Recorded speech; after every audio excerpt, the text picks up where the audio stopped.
So we put in two 2283 CHIs with two Skylink belt drives.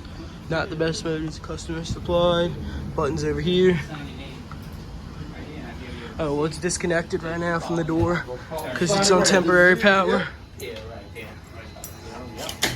John Hancock? Wait, that ain't John Hancock. I'll go call him.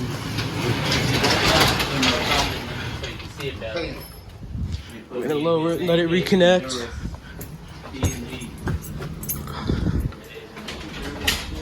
And then it just reconnected.